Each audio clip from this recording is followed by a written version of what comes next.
Jangan didorong. Gimana? Bentar, Pak Roni dulu. Tim penasihat hukum. Ya. Ya baik, terima kasih teman-teman. Jadi saya sangat bersyukur dan mengucapkan terima kasih kepada Majelis Hakim yang mulia bahwa saya pribadi juga diberikan kesempatan untuk dapat menyampaikan eksepsi bersama dengan eksepsi dari penasihat hukum saya yang merupakan satu kesatuan yang tidak terpisahkan. Sehingga dari seluruh substansi tadi yang disampaikan, ya ternyata dalam seluruh fakta-fakta hukum yang kami sampaikan, intinya bahwa apa yang sudah diputuskan di dalam pengadilan sebelumnya yang telah memiliki kekuatan hukum tetap, itulah yang seharusnya dihormatin. Selanjutnya dari penasihat hukum kami persilakan, Bung Roni.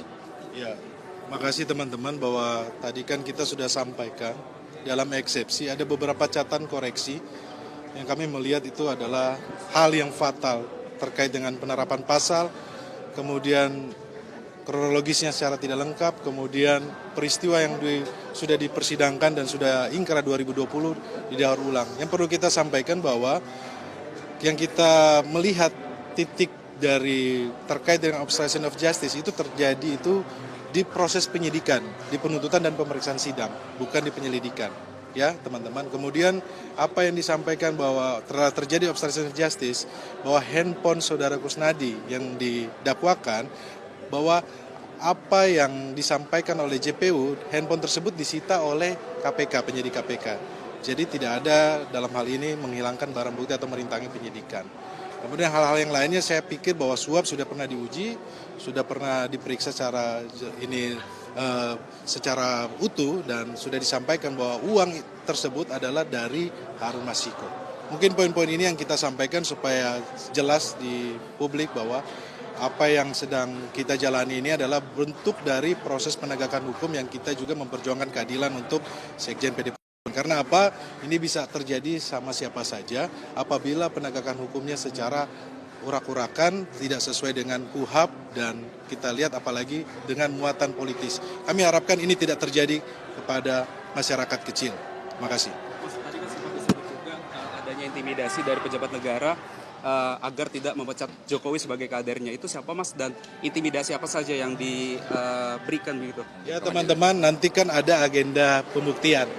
Pembuktian itu nanti kita akan ungkap, karena di muka persidangan lebih kita pikir bahwa sah secara hukum ya. Nanti kita akan sampaikan bukti-bukti tersebut. Ini kan rangkaian persidangan ini kan masih panjang. Kita mohon doanya, dukungan dari masyarakat seluruh Indonesia. Terima kasih. Oke, thank you. Terima kasih kehadirannya semua. Salam disebarluaskan eksepsi saya. Ya. Siap.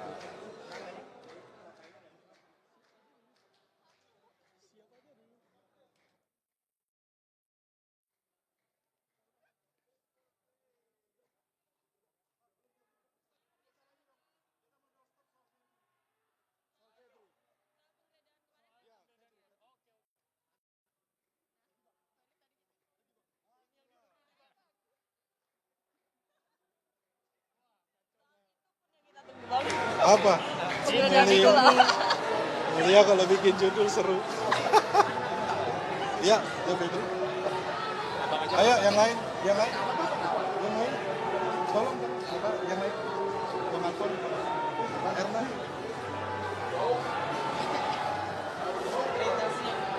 Samping.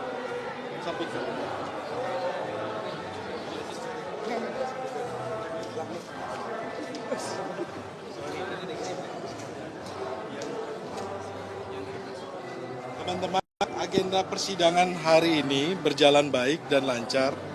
Kita tadi sudah sampaikan eksepsi. Semoga apa yang kita sampaikan ini bisa meluruskan atas dakwaan yang menurut kami dakwaan yang mengada-ngada yang disampaikan oleh Jaksa Penuntut Umum KPK. Ini untuk mengklirkan peristiwanya dan meluruskan kronologisnya, bahwa apa yang dituduhkan kepada Sekjen PD Perjuangan Mas Hasto Kristianto tidak benar. Nanti akan disampaikan oleh Mas Febri. Silakan Mas. Oke, terima kasih. Tadi eksepsi yang kami sampaikan itu sekitar 130-an halaman ya, dengan berbagai poin yang bisa kita simak bersama. Tapi saya ingin sampaikan poin-poinnya secara sederhana. Pada dasarnya kami mengidentifikasi dan sudah menuangkan di eksepsi ada 15 persoalan dalam eksepsi tersebut. Persoalannya kalau di klaster ada 3 klaster. Satu, persoalan dalam proses sebelum dakwaan ini, yaitu tentu dalam proses penyidikan. Yang kedua, persoalan pada dakwaan itu sendiri. Dan yang ketiga, kekeliruan penerapan pasal 21 obstruction of justice. Jadi pada dasarnya 15 persoalan yang diklaster menjadi 3 isu besar tadi. Nah, poin yang paling utama yang kami sampaikan di awal adalah persoalan sebelum dakwaan ini ada pada proses penyidikan. Contohnya adalah surat perintah penyidikan yang ditandatangani oleh pimpinan KPK, sementara pimpinan KPK menurut Undang-Undang Nomor 19 Tahun 2019 bukan lagi penyidik dan penuntut umum. Sehingga menurut kami surat perintah penyidikan tersebut seharusnya tidak sah. Kalau surat perintah penyidikan tidak sah, maka proses penyidikannya juga tidak bisa dianggap sesuai dengan hukum. Konsekuensinya, dakwaan ini juga seharusnya dinyatakan batal demi hukum. Itu yang pertama. Yang kedua, ada pelanggaran hukum acara yang sekaligus adalah pelanggaran hak asasi manusia, khususnya hak tersangka, yang diatur di pasal 65 KUHP, yaitu hak untuk mengajukan saksi dan ahli yang meringankan. Kenapa ini penting kami sampaikan? Karena ini bukan sekedar pengaturan pasal, tetapi hal yang paling substansial di KUHP sebenarnya semangatnya adalah perlindungan hak asasi tersangka yang secara seimbang, juga pengaturan tentang kewenangan-kewenangan penegakan hukum.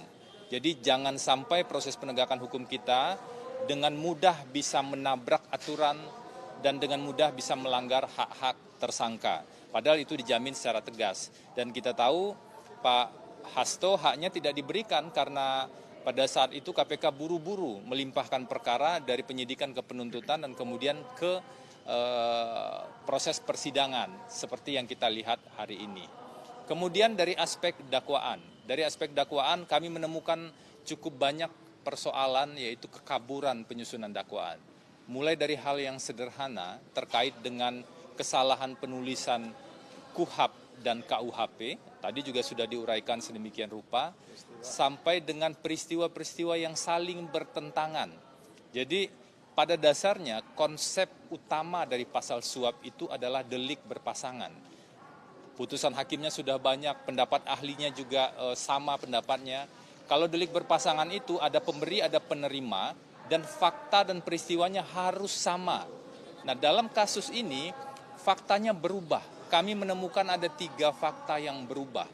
3 fakta yang berubah itu terkait dengan di mana lokasi peristiwa terjadi.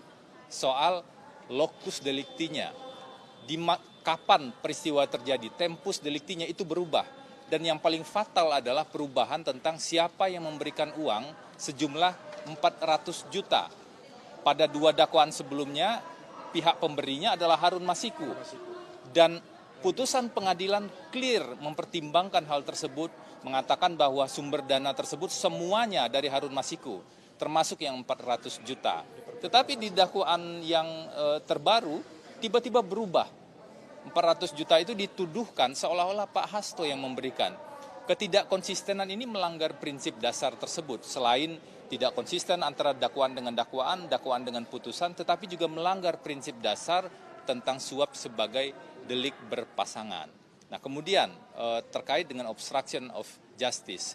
Tadi sudah ditegaskan ada banyak pendapat ahli, ada pengaturan yang sudah clear dan bahkan ada putusan pengadilan bahwa obstruction of justice ini tidak bisa dikenakan secara bersamaan dengan pihak yang diduga sebagai pelaku dalam kejahatan yang sama. Jadi nggak bisa seseorang dituduh melakukan suap, tetapi dia juga dituduh melakukan obstruction of justice terhadap pasal tuduhan suap tersebut. Nah, inilah yang terjadi pada Pak Hasto. Tuduhannya disamakan, dicampur antara obstruction of justice dengan pidana pokoknya, yaitu suap. sudah ada putusan Mahkamah Agung sebenarnya yang sudah berkekuatan hukum tetap yang menegaskan bahwa dua pasal ini tidak bisa dicampurkan.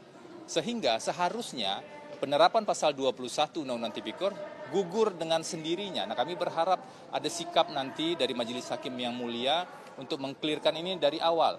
Jadi jangan sampai kita sudah panjang membuktikan nanti, tapi ternyata sebenarnya ini soal formil yang sudah ada putusan Mahkamah Agungnya dan sudah ada sejumlah pendapat ahli bahwa dua pasal itu tidak bisa dicampur. Masih terkait dengan obstruction of justice, ada satu isu yang juga penting. Ruang lingkup penerapan pasal ini tidak boleh ditarik sedemikian rupa sampai masuk pada wilayah penyelidikan. Seharusnya pasal ini hanya bisa diterapkan untuk perbuatan-perbuatan di tahap penyidikan, penuntutan, dan pemeriksaan di persidangan. Itu sudah tegas sekali sebenarnya sejumlah ahli dan putusan-putusan mengatakan seperti itu. Dalam konteks perkara ini, perkara Pak Hasto, peristiwa yang terjadi di tanggal 8 Januari 2020 yang sebenarnya masih pada saat proses penyelidikan, karena penyidikannya tanggal 9, itu tetap dikategorikan atau dituduhkan sebagai obstruction of justice dalam dakwaan KPK. Sehingga seharusnya itu tidak bisa diterapkan. Nah, kita juga berharap ini menjadi perhatian yang cukup serius nanti dari Majelis Hakim pada agenda putusan sela. Mungkin itu dulu, silakan. Ya, barangkali sedikit aja saya mau tambahkan ya. Kalau Febri tadi sudah mengatakan bahwa pimpinan KPK itu tidak mempunyai kewenangan ya di dalam hal melakukan penyidikan dan penuntutan.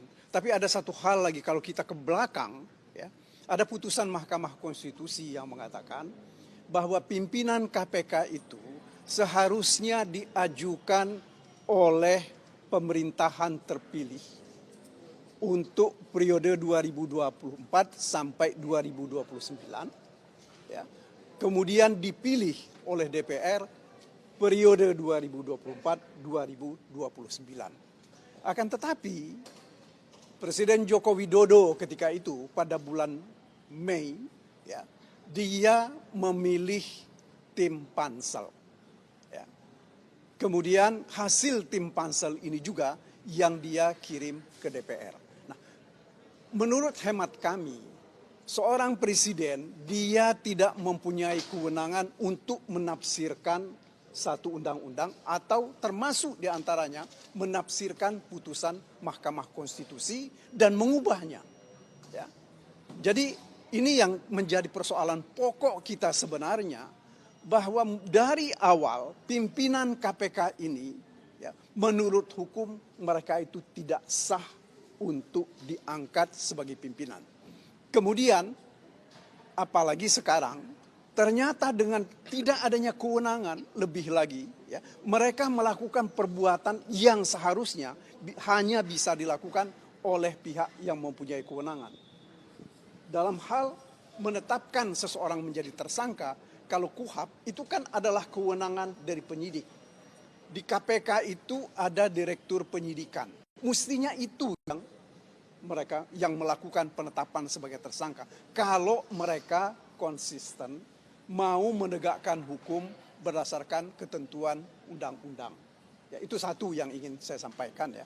Kemudian yang kedua, saya kira dari tadi kami pun juga di dalam eksepsi yang disampaikan oleh penasihat hukum maupun juga yang disampaikan oleh Pak Hasto, yang menjadi pokok persoalan sekarang ini adalah ada dugaan penetapan Mas Hasto sebagai tersangka ini karena politik balas dendam.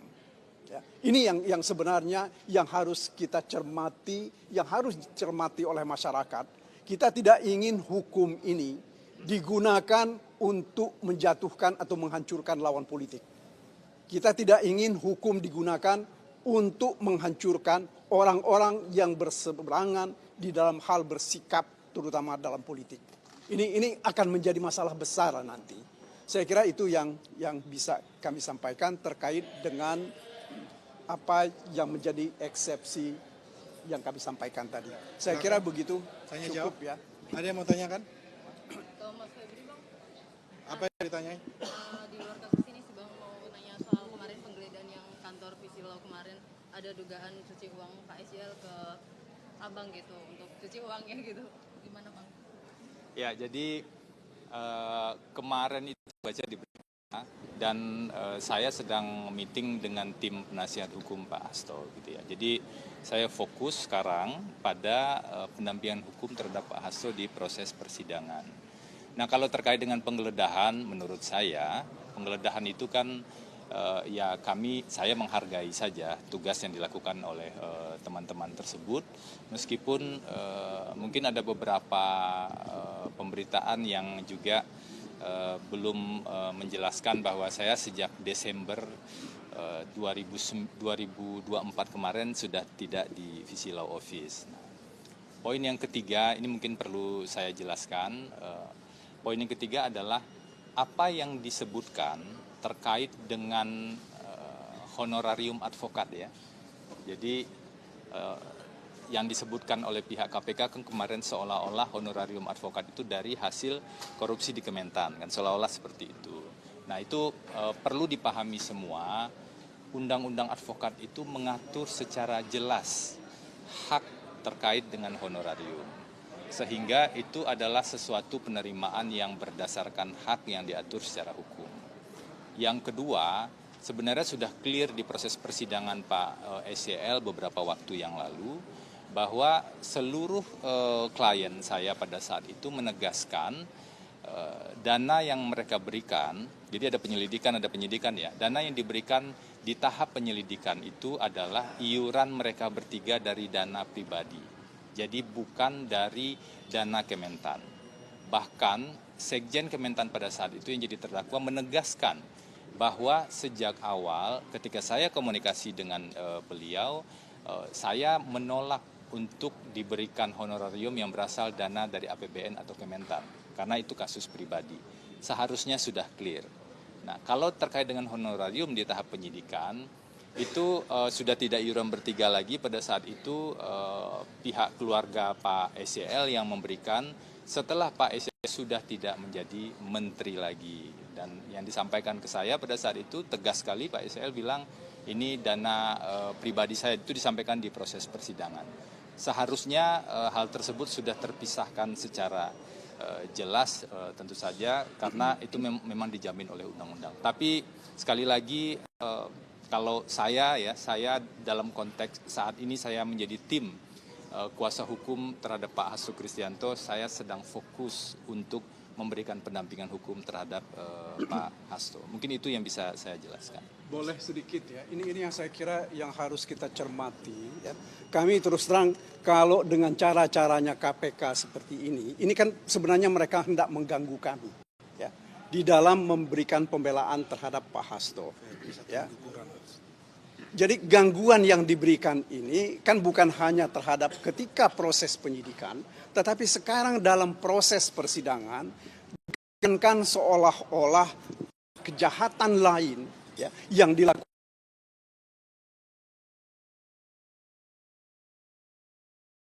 adalah framing buruk ya yang menurut hemat saya tidak sepatutnya dilakukan oleh lembaga seperti KPK. Mereka harus pisahkan antara kegiatan dari kawan-kawan yang sebelumnya menjadi penasihat hukum Pak Yassin Limpo dengan yang sekarang bergabung membela Pak Hasto. Saya kira sangat tidak adil ya kalau sekarang seolah-olah ya kehadiran Febri dan kawan-kawan ikut membela ini ya akan ditarik ke perkara yang lain dan perkara itu seolah-olah di framing bahwa mereka sudah melakukan kejahatan. Ini yang kita sesalkan ya. Saya kira mestinya KPK berhentilah ya memframing orang dengan cara yang buruk seperti ini. Ini tidak akan menghasilkan apapun ya selain dan sesama warga negara. Bahkan bukan cuma buruk sangka, kita akan saling fitnah terhadap persoalan ini. Ini yang harus dihentikan. Saya kira begitu tambahan sedikit dari saya. Terima kasih sekali lagi. Ya, saya tambahan dikit ya. Jadi dalam Oke. Dalam pembelaan ini sebenarnya kan ada prinsip dasar yang dikatakan fairness gitu ya. Nah, fairness ini sebenarnya itu bagaimana kedua belah pihak yang saling berkontradiktosa ya, baik itu ada dari jaksa penuntut umum yang akan membuktikan dalilnya, dan kemudian juga kami sebagai penasihat hukum yang akan membantah dalil dari JPU, itu diberikan suatu porsi yang sama gitu. Ini tidak hanya terkait dengan persoalan bagaimana dalil dari pembuktian, tetapi juga bagaimana hak-hak dari seorang tersangka yang terkait dengan satu bagaimana mengakomodir dari seluruh saksi-saksi dan ahli-ahli yang akan diajukan untuk bisa menguatkan bahwa di situ tidak ada dugaan tindak pidana, dan kemudian juga yang namanya prinsip dasar tentang equality of arms gitu ya. Nah, di situ tentang pemberian dari pendampingan hukum gitu. Nah, dari konsep itu sebenarnya kita ingin mengatakan pada saat ini bahwa ada ketidakberimbangan di situ. Apa bentuk ketidakberimbangannya? Lebih kepada persoalan kenapa kok pada saat ini jaksa penuntut umum itu bisa menghadirkan banyak adanya saksi verbalis yang sebenarnya tidak diakui pada saat ini. Tetapi itu diakomodir gitu. Yang pada prinsipnya itu sebenarnya ya di tingkat penyidikan gitu. Yang pada prinsipnya itu sebenarnya tidak diperbolehkan terkait dengan itu. Nah, oleh sebab itu makanya harusnya untuk prinsip adanya pemenuhan prinsip dasar dari fairness, kedua belah pihak itu harus diakomodir. Tapi faktanya kan tidak. Bahkan sepertinya gitu terngiang-ngiang dalam pemikiran dari jaksa penuntut umum, sehingga pasal 665 yang lebih kepada persoalan konkursus realis gitu kan, tentang tindakan berlanjut yang berdiri sendiri, itu menjadi suatu pemberian suatu saksi dan ahli ada chart gitu. Nah, itu ya. Nah, kemudian terkait dengan persoalan pemberian bantuan hukum, layanan hukum lah ya. Nah, ini sebenarnya kan harusnya yang namanya orang memberikan layanan hukum itu harus bebas dari tekanan-tekanan apapun gitu kan. Nah, oleh sebab itu makanya apabila ini ada upaya-upaya untuk kalau misalnya dikatakan Bang Madi untuk mengganggu, ini sebenarnya juga tidak diperbolehkan gitu kan, karena ini kan dilakukan secara sah gitu kan. Karena dilakukan secara sah, oleh sebab itu makanya apa yang dilakukan itu merupakan suatu perbuatan yang memang diakui dan tidak boleh diganggu-gugat oleh siapapun itu. Itu kira-kira dari saya. Terima kasih. Jadi teman-teman, ini memperkuat bahwa nuansa politiknya sangat kuat. Teman-teman, perlu saya ulangi lagi ya. Ada spanduk menyerang partai PDI Perjuangan tahun 2024. Kemudian ada pemberitaan-pemberitaan yang menyudutkan Sekjen PDI Perjuangan. Salah satu media online sudah dijatuhkan sanksi oleh Dewan Pers karena tidak cover both side. Itu sudah kita proses. Kemudian teman-teman hari ini di depan banyak sekali yang demo. Demo yang kita sudah ikuti dari sidang pra-peradilan sampai sekarang masih konsisten mereka demo. Pertanyaannya, siapa yang bayar demo tersebut? Siapa yang menggerakkan demo tersebut? Tujuannya untuk apa? Sampai ada demo di depan KPK juga untuk mentersangkakan Pak Sekjen. Kemudian ada demo untuk minta Pak Hasto untuk ditahan. Yang paling yang menurut saya keterlaluan itu adalah ada survei, sampai ada survei yang sudah menjelaskan, yang sudah memvonis Pak Sekjen sudah bersalah, Mas Hasto sudah bersalah, sebelum ada vonis pengadilan. Menurut saya, teman-teman, ini perbuatan-perbuatan yang tidak sesuai dengan hukum. Dan ini menurut saya menunjukkan bahwa ini adalah kasus politik dan Mas Hasto adalah tahanan politik. Yang terbaru adalah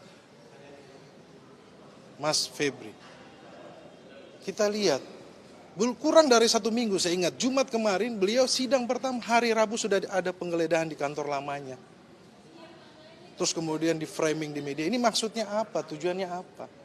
Apa yang kita mau dari penegakan hukum seperti ini, kawan-kawan?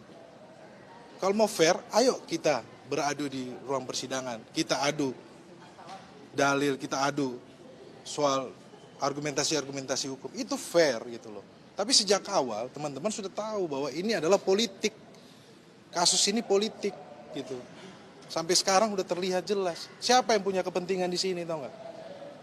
Kan kita sudah tahu gitu loh. Ada orang yang masih merasa bahwa dia berkuasa, masih merasa abuse of power, masih merasa bahwa dia bisa mengontrol republik ini. Nanti kita akan buka di persidangan. Terima kasih teman-teman. Terima kasih ya.